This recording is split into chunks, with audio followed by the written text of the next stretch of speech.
Hey guys, welcome back to another episode of Outback Gamehouse, Lord of the Rings, Heroes of Middle Earth. So this week we're going to talk about the new team that they've announced, Balin's expedition. Talk about our thoughts on the previous team, the Gondor team. Now that we've had a bit of a run with them, and then also some interesting changes to Chapter One. Yes. So I think everyone's reaction was just like, "Oh yes, thank you." But we'll start with Gondor. We'll start with the old new team. So in our previous podcast, we hadn't had a chance to fiddle around with Denethor. He hadn't been released at the time of that recording.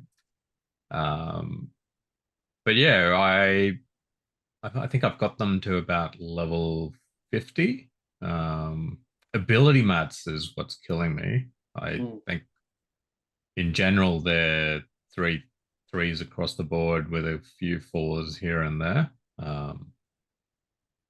But like with most teams, I think they'll start shining once you get them to level six and certain abilities and stuff like that. So um, yeah, not a true reflection of the team's full capability, but I could see glimpses in chapter three where they could be strong. I was getting quite a bit of immunity, even though my block chance isn't as high as it could be if I had his leadership maxed and if I had Boromir's passive, I believe, which increases Boromir's block chance. Yeah. Um, I think those two are going to be critical for Boromir to be blocking like a bro. So if I, because I think the play is to have Boromir tanking and then just having him block pretty much all the time and then keeping the immunity on him. Yeah. Um, and yeah, like I said, I was getting that to proc on the Gondor team like a few times. So I could see if they block more, then yeah, that could be pretty good. So yeah, I again, I can't really fully say what they're like, but based on my kind of initial thoughts, I think they are shaping up to be a good team for chapter three. But also, I think they could do well in chapter one. Um, but those were my thoughts before the changes. So we'll True. discuss the changes and see whether they still will be a decent team for chapter one or not. But at least chapter three, I think they'll be a good team. I think they should still be a pretty decent team as long as they block initially. That's true. Yeah. So if the block chance is up, then I think they'll do well initially in chapter one. Yeah. Oh, one thing I do want to say, these marquee events are becoming quite difficult. Like I had to get my Denethor up to 45, like 3333, I think. Um, this one was probably the hardest one for the level seven, Yeah. or Levels. the Yeah. final one. Yeah, it was quite difficult. It was unnecessarily difficult, to be honest. Like I think for the marquee events, they shouldn't need. I don't know why there needs to be a high level of entry. Um, Yeah. like especially when you've got only what is it, 7 days to To complete it. do it. Yeah. Otherwise, it's gone. And when it comes back, we've seen from Arwen's return event that, Mm. and even yeah, where the final tier, isn't available. So you've only got the first week of release to get it, to get those green bottles and stuff like that. Yeah, it's I think they should reduce the difficulty of those marquee events. Like Arwen's was pretty easy. I remember running through. Um, so I get maybe somewhere in the middle, I think is where it needs to be. Yeah. Challenging, but not like, oh my god, I want to kill myself. Yeah. Like I don't think players like forcing players to level a new character up to, level 45, 50, especially when XP is very limited. Yeah, because I've started saving my XP so that when a new character does drop, I have enough XP to get them to about 45, 50. If I don't do that, and if I'm always constantly leveling up my team or my characters, I would have no XP on the day of release for a new character. I think it's a bit shitty to be forcing players to level a new character up to high levels just to be able to complete their marquee event. Yeah. Yeah, somewhere in between, I think it would be a good spot between the difficulty of Arwen's marquee event and where it is now currently. But yeah, I think you're still leveling Gondor. Yes. Not quite. Slowly but surely. I have a Yeah, list of things to do. They're on the list somewhere. yeah. So I, I'm not going to be able to have them levels like level 6 abilities for a while. So it's not going to be something I can comment on in terms of their functionality at full potential anytime soon. Just because I just always run out of ability mats. Like Yeah. this morning, I ran out of blues, so I'm just like, oh, I gotta go back to grinding Blues, yeah. guild 1 and 2 Yeah. chapters. And I think even chapter 3 would be better because it gives 10. it does. See, I'm in two minds with that. Guild 3 probably gives a better return, but it's purely for ability mats, right? Yeah. Whereas I could farm Edric, and even though there's no immediate need, at It's least just, it's at least done. I'm getting shards for a potential team in the future. Yeah. Well, yeah, I imagine that there will be eventually. It'd be nice to just have it done and out of the way. I am considering the same thing. I don't know if I should just get the characters done or just do ability materials. I think you need to kind of balance it, to be honest. Yeah, so I'm doing ability based on ability materials, because I've got all the other, well, the ones that I need from the guild campaign done. So it's purely just going back doing Edric just because I'll get the shards, plus I need the low level abilities. Oh, and the other thing I've done is in the ability challenge. Hmm. I so I've been always doing the max one, which gives you the max purples, Yeah. but they don't give you the max possible blues and Blues. yellows. Yeah. So if you do the one below, you get slightly less purples, but you get a bit More more of blues and the yellows. blues and Yeah. yellows. And it's annoying. I think the max tier should have the max amount Yeah. of each. Like if, Yeah. to get players to choose whether they want to do the final challenge tier or the one slightly below is a bit shitty. But yeah, because I'm sitting on like thousands of purples just because I for wish. well, I mean, like as far as teams that I've built up, like Rivendell, for instance, I've got all their level 6 abilities that I need. I could go full sixes if I wanted to, but I think there's a bit of a balancing act in terms of getting all their abilities versus throwing them on another team and getting that team built up. So I'm doing it on Haradrim now, Um, but yeah, so the most to my problem isn't the level 6 abilities, it's getting to level 6 abilities. So the level 3, 4, even 5, where I Yeah. can't just because I've, I've either run out of blue or I've run out of yellow. And so So my 6 starts stacking up. I'm in the opposite boat of I have thousands of blues but no purples. So interesting. Yeah, interesting. I think, yeah, for most of my teams that I'm using, I get them to 333 Mm. across the board. So I think I've spread the amount of blues um, that I've gotten. I think it's also a Maybe. case of you've leveled up more teams than I have. So I've only leveled up 5 just for the raid, and the rest I just haven't really worked on that much.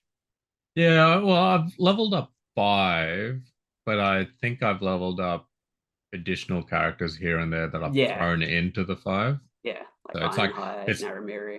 Yeah, yeah, so it's like a 5 core team with like plug and plays here and yeah. there kind of thing. Yeah, maybe that could be. I don't know. But yeah, but we'll move on to chapter 1 changes. So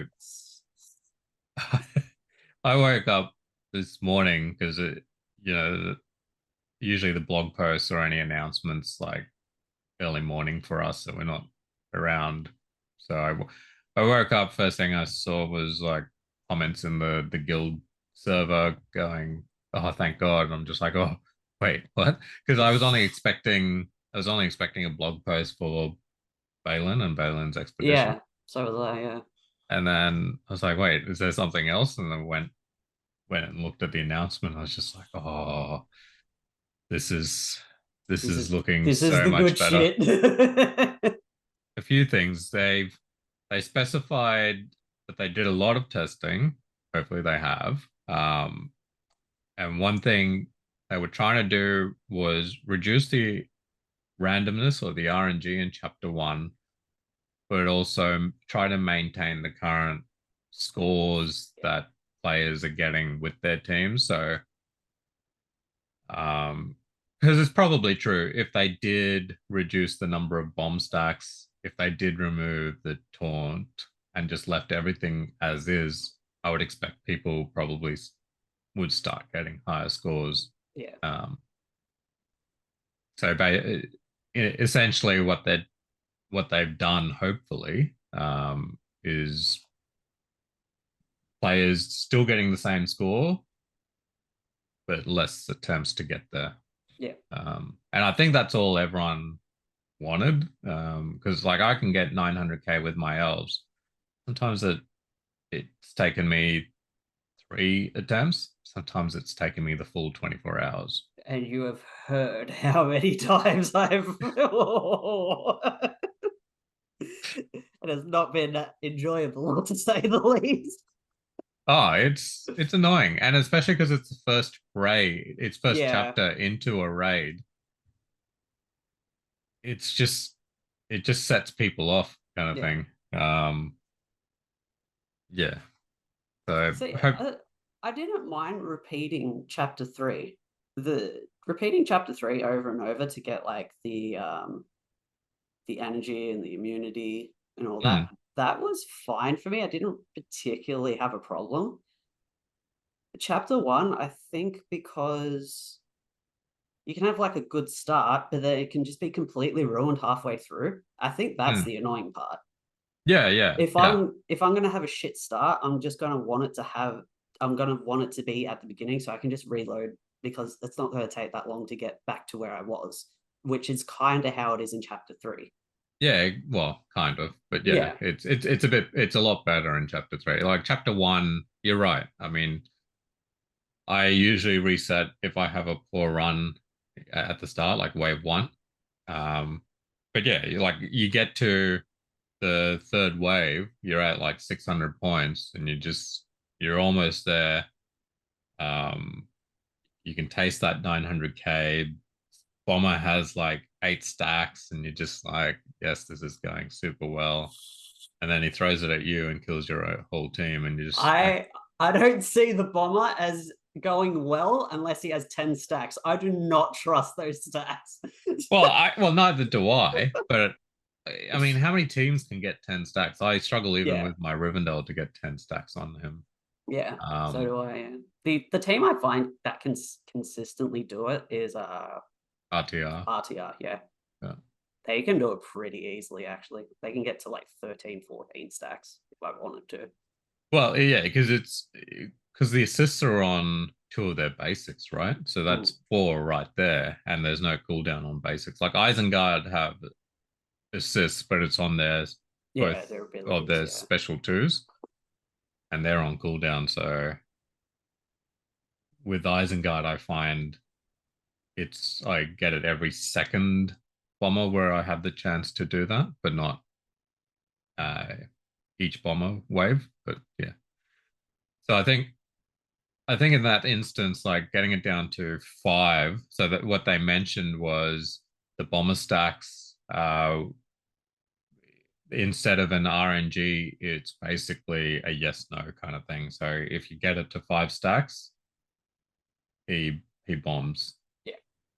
If he gets to his turn and his stacks are 1 to 4, then he'll bomb you. So Yeah, I think that's great because there's a line in the sand. Like everyone knows if they get to 5, yeah. the There's a bomber goal. bombs. There's a goal, right? Yeah, Right now, like it's basically get to 10. Otherwise, who knows? yeah. Who the fuck knows? So Another important thing is when you get to 5 stacks, he will immediately take a turn and throw the bomb. yeah. So they did mention players may need to kind of tweak their game style, so it's not going to be exactly the same as how it's been. And that's one of those because before you could get to say 10 stacks if you were good enough with RTR and then go, okay, well, I don't need to touch the bomber. I'll go work on the other guys and get them down. Yeah. Um, Now you got to kind of do it in the opposite order.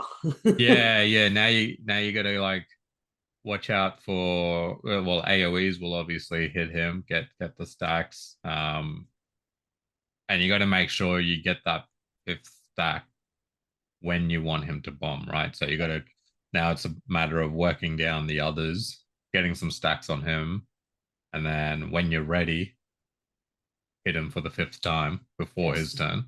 That 5th stack is going to be the detonate button. Yeah. So, um, I regardless, I think it's you do got to factor it in, but I think it's overall it's going to be a good change. I could see RTR just they may not do well in terms of getting the other orcs down because they've only got Strider's AoE. Um, Outside of that, they're all single target, right? So Yeah. um, yeah, I don't think they'll do much damage to the rest of them. So, but my thoughts in terms of using my RTR is just going to be just constantly hitting the bomber, getting the That's what five, I was thinking. getting the Yeah. 5 stacks, and then he'll throw. He may not kill the first wave, but then the second bomber will come, Yeah. and then get 5 quick stacks on him, Yeah. and then you'll get your wave, done that way. And it's pretty much just doing the 2 bomber strat. It just kind of makes that even a bit better now. yeah, In basically. a way, yeah.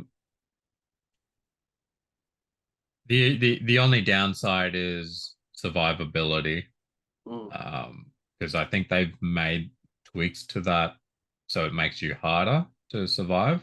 Yes. Which I can understand their thought process is to stop low-level teams jumping up a tier and getting quick points, easy points. So they've adjusted the speed to some of the orcs now. So in order of how they'll take their turns. So Shadowseer will remain going first. But there's been slight increases to Mangler, Firestarter, and Skullcrusher, so they'll go in that order. Then the Bomber will take his first turn, and then War Drummer, and then finally Guard. Yeah. So before, Skullcrusher went second, I believe. Second or third, yeah. Second or yeah, third. second, yeah. But regardless, he was definitely taking his turn before their Firestarter. Now they've changed the turn order that Mangler goes second, so he's the big deeps guy that does bleeds on your team. Yeah. And then Firestarter. Firestarter's a guy that gives out Eagle Eye and Advantage. Yes. So that's gonna advantage hurt. advantage being always crit, and then Eagle Eye being you can't miss or dodge. Yeah. So is it miss and dodge or is it miss and block? Let me check good that. question. Because if it's block, that kind of rules out. Oh yeah. So this would lean into our query earlier about what's his face? The Gondor team and blocks. Yeah. Why can I not find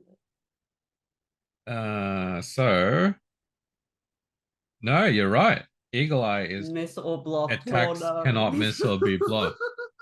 So yeah. No. So yeah, Gondor might struggle. Like, shit. well, I mean, it struggle in the sense that they may not be able to punch up. So yeah, so that they've changed the order so that Skullcrusher will do his mass AoE slows with crit, cannot miss, cannot be blocked. So if you're using Uglug strat of blinding Skullcrusher, good luck. Yeah. It's he's there's no way of stopping him because I don't think there's anyone that does ability block first turn or a stun. So I don't think there's a way of mitigating his. You could probably put weaken. Weaken. Unless you take someone like Naramiri who can give out stamina and someone like Eowyn, so get the stamina on Eowyn and then she can use her second special to ability block.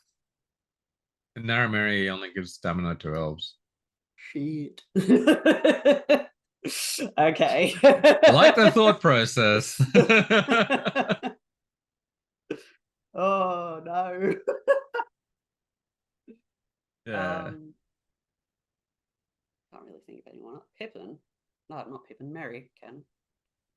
Merry Just Merry does. He gives stamina to a hobbit, but then one random ally as well, I believe.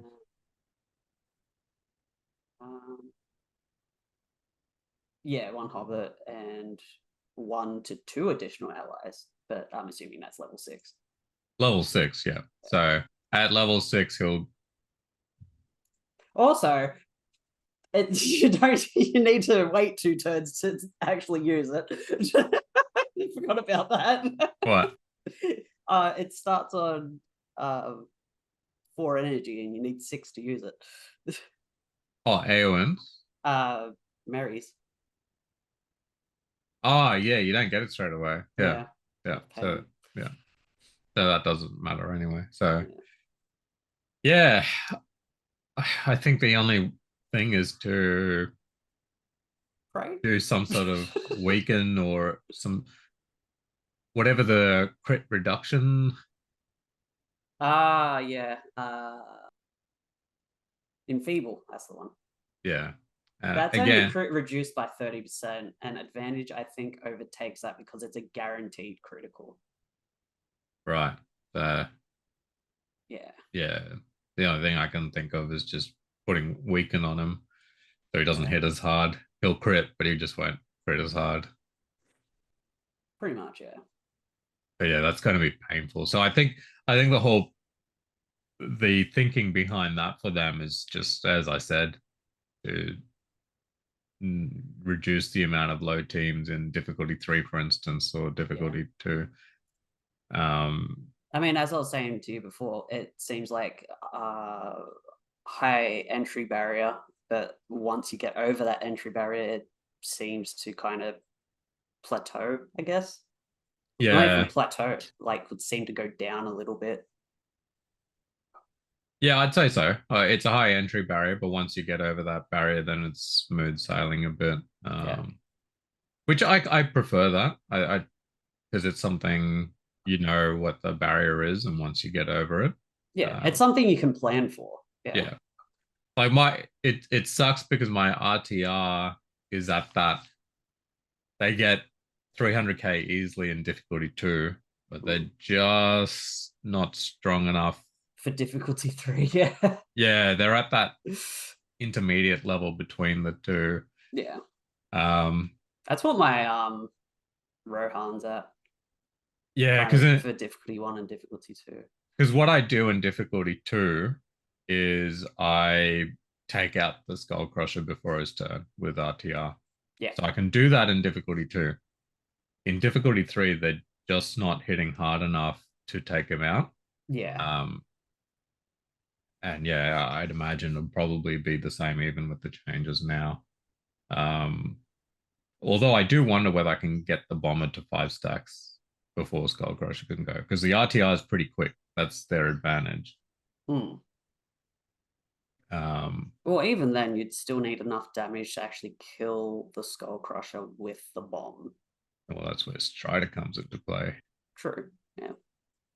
So usually what I do is I use this first special where he does pretty decent. Strider does pretty decent damage, plus he applies bleed. So if I can get him low enough with Strider, I don't know. It's need to start playing with the changes to see, but yeah, we'll find it. Well, we've got raid tomorrow, so well, we don't know when these changes are live. True. To be honest, it says next update, but we don't know when the next update is. Yeah, I don't think it'll be before our next raid. Yeah. But we'll see. You watch, we're gonna launch raid, and then like an hour later, oh, update's live. It's like, yeah, knowing our luck, it'll probably be the case. The other change we should speak about is with the guard. No longer will apply taunt. Now he's just basically going to be provoking with his first special. So chapter 1, he gains 1 stack of provoke. Chapter 2, he gains 2 stacks of provoke, and chapter 3, he gains 2 stacks of provokes as well. A lot of people did notice in chapter 3 that he was provoking instead of taunting. So I guess that was already the case for chapter 3. Right. But they're going to be using that same premise for chapter 1 obviously now. Chapter 2 he was taunting for sure as well. Yeah. So now it's going to be a provoke, which is much better, because usually when I get to the troll I use AoEs for any of my teams, so I don't have to worry about him provoking in the corner. Yeah. I'll just still maintain my AoEs. Yeah. So that helps with that. And chapter 1 stack of provoke, right? Now I don't need to worry about him at all, because I'll do an AoE, that's gone. Pretty much. There'll be a stack on the bomber. So yeah, I think that drastically nullifies the guard. I think I don't think that he would be an issue anymore. Still going to be like not even really annoying, but it's going to be there. It's not something you can just completely skip, but yeah. No, but now that you only have to worry about getting 5 stacks on the bomber, which is doable with most teams. Some teams may struggle with 5 stacks, but I don't think the guard will hinder most of our stronger teams. Like I think, Rivendell using Eladin's AoE is two birds, one stone. Then you can go back to doing whatever you were doing. Um, like I could save Arwen's cleanse for something else, you know? For Yeah. instance, using her cleanse on Skullcrusher. Wait, does she go before Skullcrusher? Oh, that would Harlan? be. Yeah, does Arwen go before Skullcrusher? Uh, Ooh, I think so. Maybe not actually. Actually, yeah. no, I don't think so because usually I used to cleanse the slow with her. So I don't think so, but don't quote me on that. Oh, okay. So if she was taking her turn with the slow cleanse, then she was probably going slightly after. Second, yeah. Yeah. But again, maybe in subsequent waves, you can use her um, removal on other skull crushers that potentially drop. Regardless, um,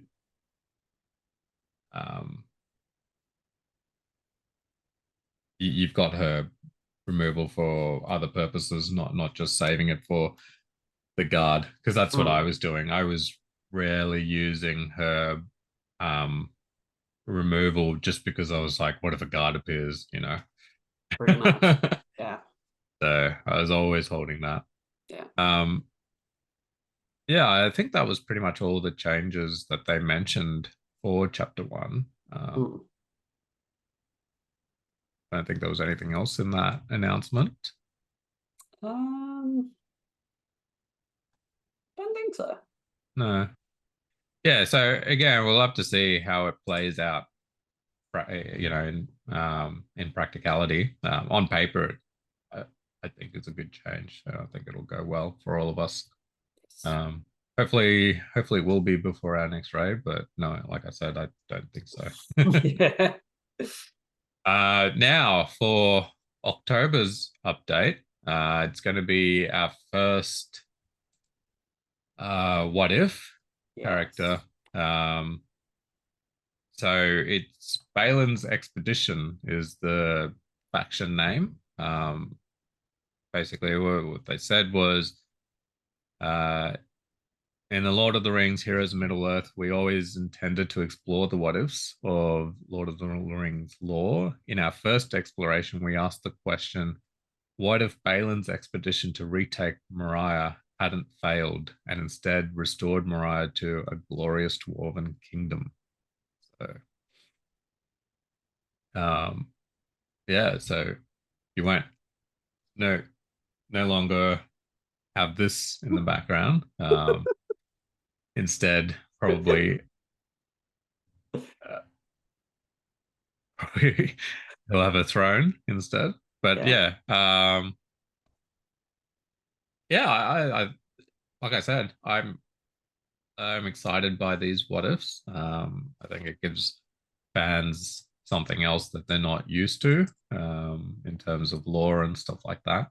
Yeah. I Uh, saw a few people saying it's like too early for what if characters and that they should do the like just the actual normal versions of the characters. I'm like, I see that and I can understand that, but to me it feels like they've even said they've always intended for the what if characters to be like a core part of the game. So it yeah, well, see, the flip side is if they went the route of releasing all known characters mm, first, then you're going to get to a point where the game is purely going to be what ifs. what ifs from Yeah. there on because there's only a finite number of characters in the books Mm, and associated appendices and stuff like that. After that, they've run out, right? Um, so I think mixing in the what ifs just lengthens the period of it gives a good blend of traditional lore characters versus the what ifs. yeah. Gives it a bit of longevity in that sense. Yeah. Um,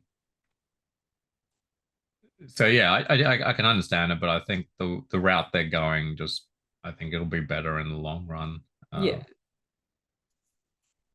So yeah, I this team, I mean it sounds good. So basically, they've announced Balin, plus two of the uh, Silvan brothers. Um, so not Haldir. I was Mm, hoping for Haldir, but no, it'll be his brothers Rúmil and Orophin. mm. Um, I think we'll definitely get Howdy, but just probably like I think we'll probably get the normal version of Howdy first, to be honest. do you think they'll release Haldir for this team? Like, I mean, we will get Haldir at some point in time. That's no doubt. But I Mm, wonder. I think I'm not sure. I think the other two will be dwarves. Yeah. Or one more elf, one more dwarf, yeah. I saw people saying that like Legolas and Gimli should just fit well in this team until we get the full fellowship team. And yeah, I don't see why they wouldn't. They both got synergy with elves and dwarves, so and with each other. Um, I hadn't thought about Legolas because I've always been using him with his own leadership. Hmm. Um, but yeah, you're right. The Legolas Gimli would still fit in this until they get their full team. Yeah.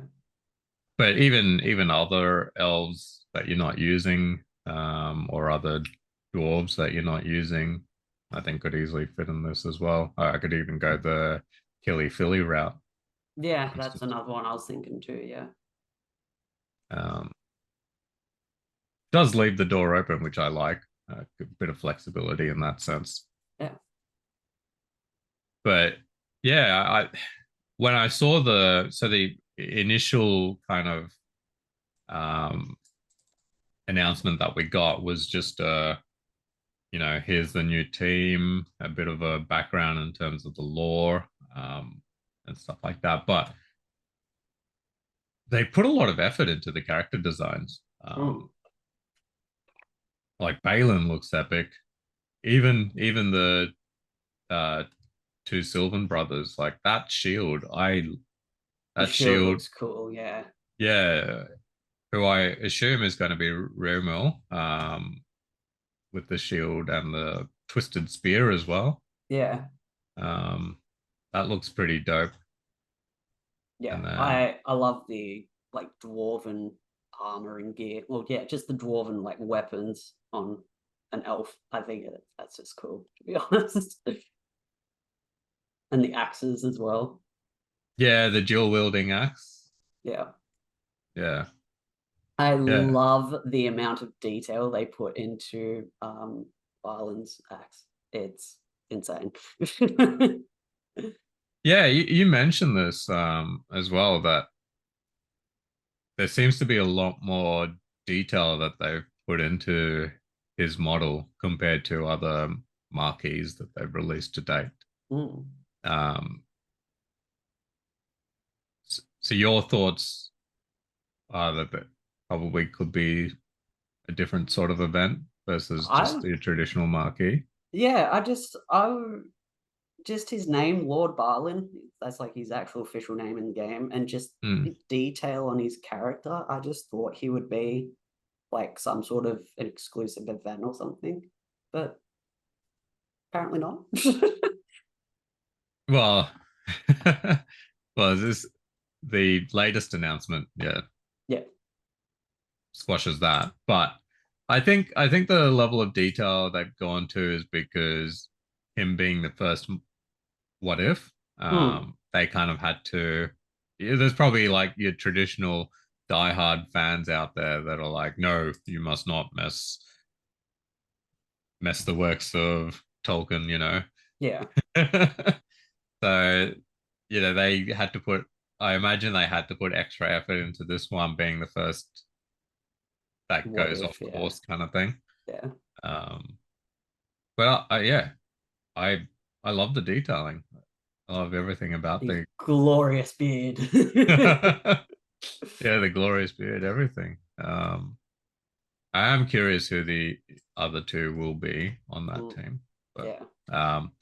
so yeah, the other announcement, which was this morning for us, just before the Chapter One change announcement, was Lord Balin's kit. Yes. So he's going to be a support character and a marquee. Mm. Um, two-handed heavy. I don't know when these weapon type tags are going to come into play, but Well, I imagine with glyphs, because they said that glyphs, they wanted the you're gonna actually see like the effects on the weapons, so I imagine it will be the glyphs. yeah, yeah, true. Yeah, we'll have to see. Um, yeah, so his basic, he attacks target enemy at unlock 90% damage and a 50% chance to cleanse one Bane from one random squad member. At max upgrade, the damage bumps up to 190%, and then he will always cleanse one Bane from one random squad member. Um, I think that's a decent basic. I mean, a cleanse on a basic is pretty Yeah. handy. You're not waiting on cooldowns or anything like that. Mm. Uh, his first special is a 3-cost stamina, and you start with 3, so you have it at the start. Um, at unlock, he attacks the target enemy for 150% damage and additional 10% damage per boon on himself, up to a max of 5 boons for an additional 50% damage. And then at max upgrade, targets instead for 330% damage and additional 30% damage per boon up to 5. So it can go up to 150% damage. And he gains 50% chance per elf ally to gain 1 stack of nimble. Not bad. That's So gonna hit like a truck. yeah, I mean, for that, maybe having uh him and 4 elves may Mm. be handy in terms of nimble stacks on him. Yeah. Um, so that's an option. So when it says like 30% damage per boon, do Hmm. multiple stacks of nimble count as like multiple stacks of boons, or does it actually have to be separate boons? Yeah, so this has gone two ways in the past. Sometimes some characters look for unique stacks, Mm. and then sometimes some characters, um, look at number of stacks as well. So it's weird. Like in the case of Naramiri for her cleanse, right? Yeah. Even though she in the way it's worded, it's the most amount of banes on an ally she will cleanse. But you know, players when they've tested it out, it's you could have someone with like 6 stacks of bleeds, for instance, right? Yeah. And then someone with just 1 stack of bleed and then 1 stack of weaken.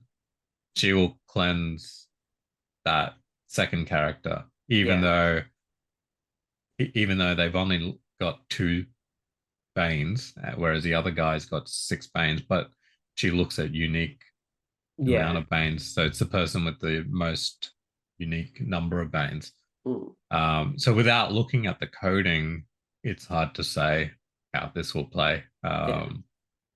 Because yeah, It's if it's like stacks of boons, then at the moment there's no reason to not take 4 elves with him. hmm, Just because he's going to get so much more stacks of nimble, yeah, and he's just gonna be able to do more and more damage with that. yeah. No, that could be pretty strong. But again, until we get the character, or at least people can see the code and see how it's coded, I think Yeah. there's no way of what we've learned is you can't always rely on how it's worded in the text because Yes. that's not always the case 100%, unfortunately. Yeah. His special two, so which is a 4 stamina cost, starts with 4 stamina, so um, he will have it at the start of battle. They do note that ability stamina cost uh, at battle start reduces to 3 at rank 4. Yeah. Um, so this one cleanses 1 Bane from all squad members and a 50% chance to grant 1 stack of regeneration for 1 turn to all squad members. And that's at unlock. And then at max, he cleanses 2 Banes from all dwarf and elf squad members and 1 Bane from all other allies. And he grants 2 stacks of regeneration for 2 turns for all squad members. Yeah. So yeah, definitely a support character. He's only got 1 attacking. Well, he's got 2 attacking moves. Sorry, but yeah, a lot of cleansing, both on his basic and his second special. His passive at unlock, if Rúmil and Orophin are allies, the first time this character receives a fatal blow, he'll heal self for 10% of the character's max health and attack all enemies 2 times for 45% damage per hit. And he'll grant 100% turn meter to Rúmil and Orophin. At max, when this character is inflicted with a Bane, he gains 5% turn meter. I think that's similar to Eowyn. I think Yeah. she, Pretty yeah, similar, yeah. When Rohan allies gain a Bane, yeah. yeah. If Rúmil and Orophin are allies, the first time this character receives a fatal blow, he'll self for 25% instead. And then his attack all enemies will be 90% for 2 times as well, so it doubles there.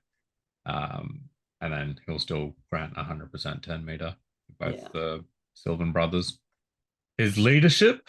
This is where the theory crafting and the hybrid teams come into play. So at unlock, when a dwarf squad member is inflicted with a Bane, they have 50% chance to gain Eagle Eye for 1 turn. When an elf squad member is inflicted with a Bane, they have 50% chance to gain protection for 1 turn. And then when a Balin's expedition squad member receives it, they have 50% chance to gain both of those. At max, basically, it's instead of 50%, it's guaranteed for a dwarf or an elf to gain either Eagle Eye or protection, respectively, and then a Balin expedition member to gain both. And also, dwarf and elf squad members gain 20% armor as well at his max upgrade. So, yeah, He's a pretty beefy boy. he's a beefy boy, and he allows for some theory crafting for hybrid teams, either with elves or dwarves. Um, I'm leaning towards more elf in terms of his first special, getting those extra nimbles. Yeah. Um, but I mean, Eagle Eye on dwarf members could be pretty good as well. Yeah, it'd be interesting to see what the good best mix for that team will be. I mean, Legolas and Gimli, that's a good shout. I don't see that being bad. Could also throw, Naramiri and Leliel or whatever her name is. Yeah. If you're not using them. That he's a passive is gonna be very interesting. I'm excited to see that. Yeah, yeah, that passive, where he's just hitting enemies whenever he gains a fatal blow.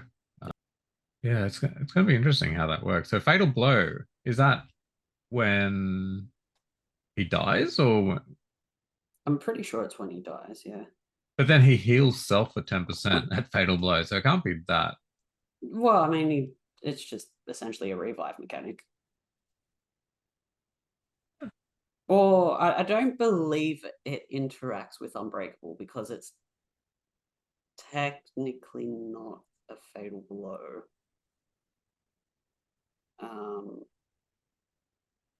But yeah, I think there's a few characters in Galaxy of Heroes that do that. They like when they die, they don't actually die. Like Revan is one of them. Yeah, It's so essentially it just only free life. triggers once. So Yeah. yeah, I guess in a way it's kind of an unbreakable, slightly. Um, Unbreakable with extra steps. yeah, unbreakable with extra steps. So yeah, I mean the attack all enemies 2 times sounds pretty good. Yeah, the 100% turn meter to the elf bros. That's we need to see their kits, but if they have AoE, my god. Well, I don't know. Well, maybe Rúmil with his if he has a helicopter style Yeah. move similar to Eladon, but I don't know. I don't think a axe dual axe wielding guy is gonna. Yeah. He screams single target, but Yeah. unless he's got some sort of chain move where he just like bounces between True, yeah. enemies, I just don't see him being AoE. Apparently these guys are going to be useful for chapter 4. That's what they said. Yeah, I was getting to that bit. So the inspiration, we'll just quickly talk about the inspiration. So Balin's a descendant of the line of Durin, was driven from his home at a young age by Smog, the dragon. Um, Throughout his life, he has accompanied dwarves who wanted to reclaim their rightful homes and lands. However, it wasn't until he fought in the Battle of the Five Armies that he led an expedition to reclaim the ancient kingdom of Moria. While he successfully ruled as Lord of Moria for a brief time, he was slain at the hands of orcs. Here we explored a shattered timeline where Balin's troops instead crosses through Lothlórien, the elven realm of Silvan and Galadriel, on their expedition to reclaim Moria, where an unlikely alliance between dwarves and the elves of Lothlórien develops. So that's the basis of that. What if? Uh, they mention his kit aims to bring the power of elves and dwarves based on that shattered timeline. And that's why you see his kit that way. Yeah, this is where they say when the brothers Rúmil and Orophin join Lord Balin, he will survive one fatal blow if the brothers are alive. It sounds like if the brothers are alive, then that's when that comes into play. Yeah. So that's where they say it'll be an advantage for chapter 4 of the raid. So we'll have to see what the chapter 4 mechanics are and how that comes into play. His leadership ability grants Eagle Eye, so to stop attacks from being evaded or blocked. So that's useful for nimble or defensive, and it's also effective against enemies that apply blind. So his his marquee event isn't far away. So that's October 2nd, and it'll run for a week. So it's just over a week away. Yeah, exciting. I think I wonder if they're going to release I wonder if this is going to be their chapter 4 team. I imagine it will be. Well, they seem to be releasing a character each month. Yeah. Targeted for the new chapter kind of thing, right? So, yeah, you know, we didn't have anyone for chapter 1, but you know, we had Haradrim, you know, the same month as chapter 2 release, and then we had Gondor this month, and then we obviously had chapter 3. Next month is going to be Balin, and it looks like I would say chapter 4 next month as well. Yeah, it makes sense because like fighting the Balrog as well, you kind of have this like epic culmination, I guess. Well, yeah, I mean, if they've tried to align his lore and the lore of the raid as well, I guess. So, yeah, I mean, thematically, well, in terms of their shattered timeline, it makes sense. Yeah.